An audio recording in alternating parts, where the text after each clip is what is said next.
Well, welcome back to Talking with Tad. And we have an incredible guest speaker today. But I wanted to tell you a few little things. First of all, we're going to honor Martin Luther King Jr. today. His birthday is right around this time, and we have a celebration. And it works just perfect with our guest today because she and Martin Luther King's niece ended up co-authoring a book, and I can't wait to share that with you. But before we get into that, I have a message for you. I am very concerned about all the emotion that people have been feeling over the last couple months, especially the last number of weeks. And this is between anger and frustration. And we have so much bundled up. I want you to own that. But I want you to also take a grip with it and get to know why you're angry. But let that go and put that into a constructive energy instead. We want to be able to have something that we can do that makes a difference. I mean, I ran into a number of friends yesterday at the grocery store, and I could see in their eyes that sadness, that frustration. And I said, ladies, I said, please, we need to go forward. We've got to let this behind us, learn about what we have just experienced, and we go forward to make change. And that is what the direction I'm hoping you will take. I've got some things to share with you in the next couple of weeks because the RNC has some new committees coming about, and I'm going to be able to share that with you. And that's the new change also.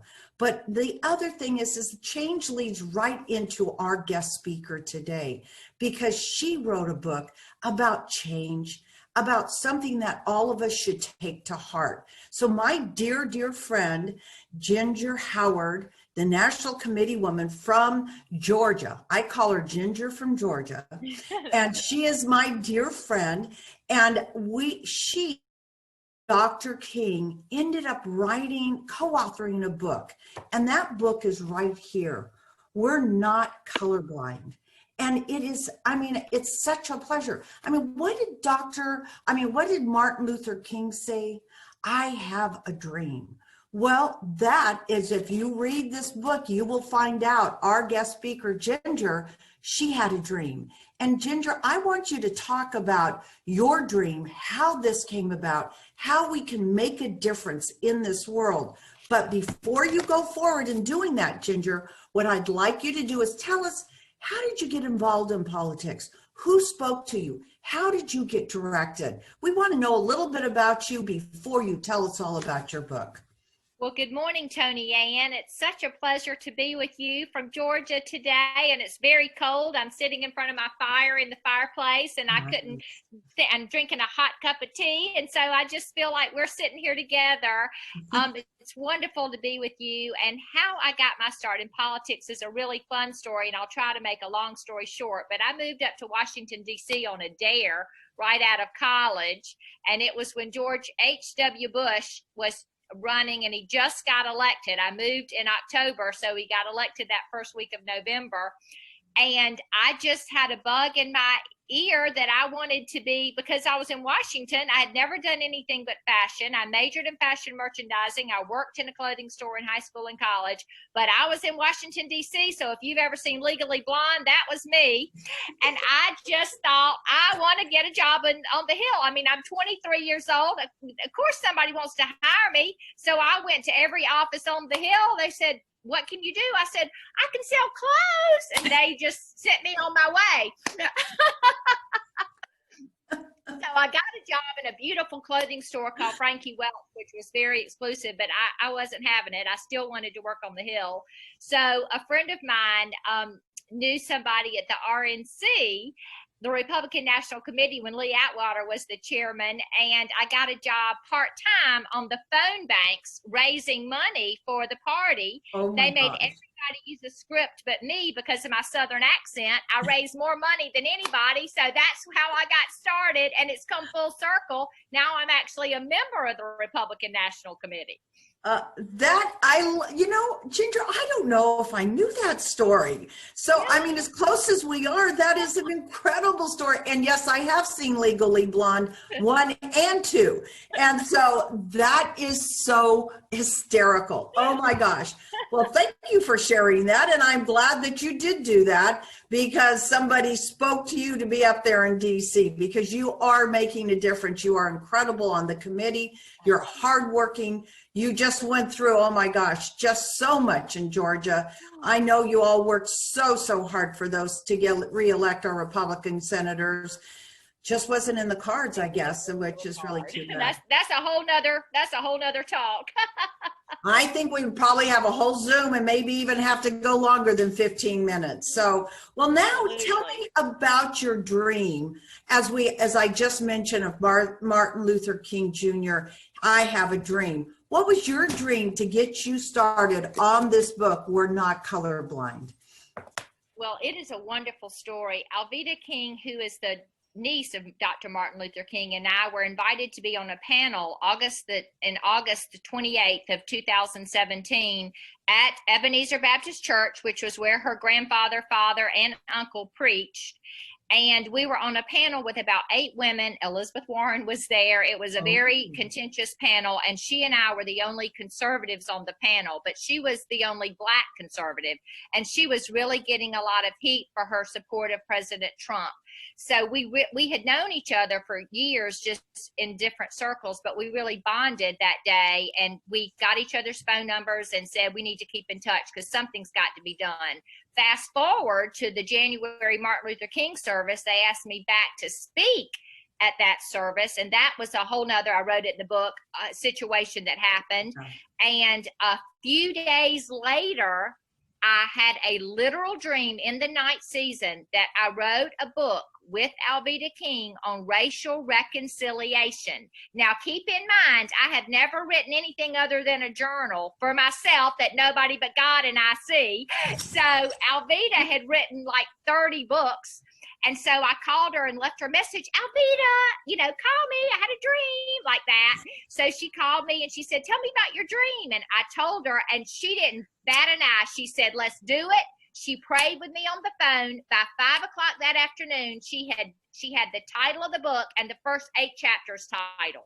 No. Yes. Seriously. Serious. So let's see, it's been about 3 years in the making then. Right. Now it's 4 on the 21st. Now it was 4 years ago in January that I spoke at Martin Luther King's service. Oh my gosh. Well, and that is really, that to me, that says, things just don't happen overnight. Like we're talking about a change, that we have to look at the vision and we have to go forward, and it can happen. A lot of times you just chip away. So, I mean, do I remember correctly, like she would write a chapter and you would write a chapter? Yes. And how did you coordinate that together? That is quite interesting. It was really interesting. And like I said, I just was telling her my dream. Now, I have had lots of dreams and they haven't all, so I just was telling her. I wasn't so when she sent me the text with the name of the book and the chapters, I literally did panic. I thought, I've never written a book. Oh my goodness, I was just telling her about my dream, but she said, I think we should do it conversation style. Each chapter, it says Ginger speaks, Alveda speaks, Alveda speaks, Ginger speaks. We go back and forth. So, and my first weekend, I went away to a beautiful place called Barnsley Gardens and just rented this precious little cabin. It was cold and I built fires and I got my computer like this and I said, speak to me, Lord. And I just sat staring at the screen. I mean, I was like, oh my gosh, how am I going to write this book? I don't know what I'm going to say. But it began to, I prayed a lot and it began to flow. So she didn't see my chapters and I didn't see her chapters. We just were writing separately. Really? Send them to each other. And it just was, the Holy Spirit, as a Christian, I cannot tell you, he just really did this whole thing together. It was amazing. And so do you tell us a little bit about it? I mean, give us, some in-depth, take a chapter or two that you really felt like you were touched, and just tell us a little bit about that, how we can get through this and that we can heal that racial divide. Well, okay, I'm going to pick the best chapter for what's going on right now. My one of my favorite, I mean, they're all my favorite chapters because I wrote them. But because you have your personal touch to them, right? But I will say to you, I pray to God that I never pick up another book without realizing the blood, sweat, and tears that goes into writing a book. I had no idea how hard it was to write a book. But anyway, so today I want to talk to y'all. The name of the title is Politics Aside. Now, why do you think that is so important right now? I don't even need to fill in the blank for that. Everybody that's listening to this talk knows why that is so important. So I feel like that is what I want to concentrate on today. So we both talked a lot in this chapter, and she started, Alveda spoke first, and she, grew up with her uncle and her dad fighting in the civil rights movement. And she tells of her story and how she was a state senator, and she was a Democrat. Really? But she had 2 abortions, and she became a born again believer in 1983, I think, when she was still a state senator. And then she realized her politics didn't line up with her policy as a biblical Christian. She just couldn't believe. So she changed parties. But she talks about, and we talk about this, and I did a speech about it at Martin Luther King. Jesus is not a donkey or an elephant. He was the Lamb of God that was slain for the sins of the world. So our book is biblically based, but anybody of any faith can learn a lot from this, because it talks about how we all have to work together, whatever belief we are, we need to come together. And so our Politics Aside chapter is so interesting because she and her family is really the only one who is a Republican. And so it's been hard for her with her family Thanksgivings and Christmases, but they have decided when they're together, they put politics aside, they love each other, they come together. So this chapter talks about how we need to look for the things that we can agree on instead of the things that we disagree on, and try to come together with that and put politics aside. So, and every chapter ends with a prayer and a scripture verse and a reflection. So it's really, it's a workbook kind of you can use it as a devotional. One of my friends used it as a Bible study. You can just use it all different ways, but it's funny because I've read it and reread it now that I had it. And Alveda did it not too long ago, and she called me. She said, "Ginger, I'm rereading our book, and it's really good." She goes, "I can say that because God wrote it." And I said, "I know it. It's so neat how it all came together, and it came together during this time." Isn't that amazing, the timing? And I love how you say you're one blood, one human race. Right. And that to me is so important and so crucial. But I love that aspect of politics aside. We've got to sit at the table. We have to find the common goal. Right. And I mean, that is really pretty special. And it really can touch everybody, is what it can do. I mean, right. you two really, truly are going to be touching, you've already, but going to touch millions of people out there. So Tony, thank you for saying that. We really, that has been our prayer from the get-go. We have prayed over the phone when we were birthing this in prayer and praying over it. And our number one prayer was that it would touch people, that it would change people's lives, that it would change people's minds. And one of my friends, he's a guy, and he's in his late 60s, and he got the book, and he texted me one day from work. He said, "I'm reading your book and tears are streaming down my face." He said, "I always knew that there were problems, but I get it now. And I see that we really are all one blood." And he's a white Caucasian man.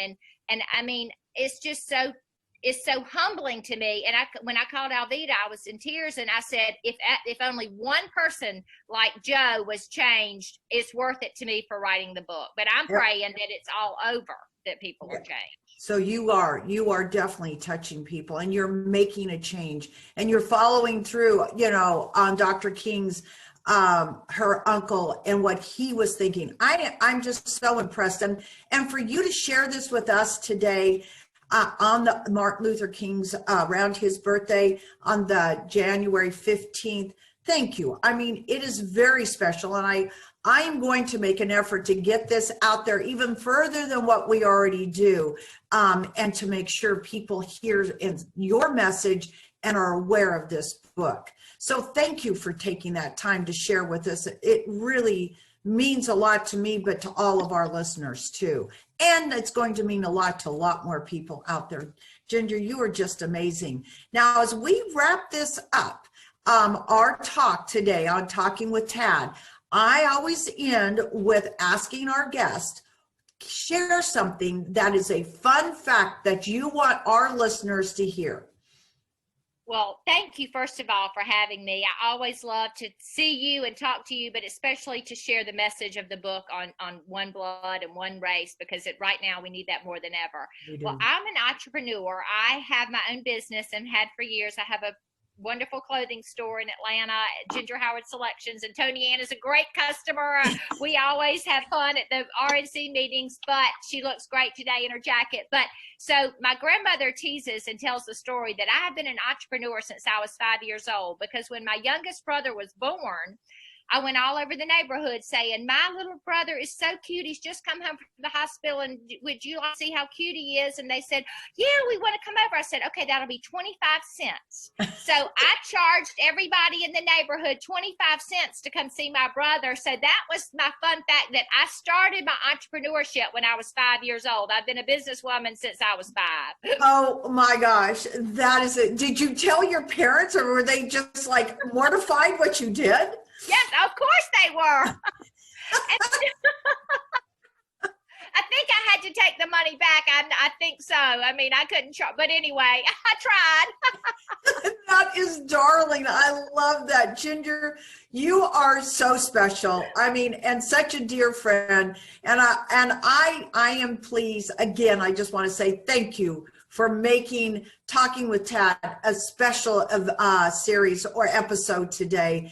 And I know it's going to touch a lot of hearts. So thank you so much. And to all of you out there, please take the time, buy her book, read it, feel what she has to share. And then let's all together sit at the table and let's find our common goal, and let's make a difference, and let's create change. We need to do that for our country and to keep our freedoms. God bless you all.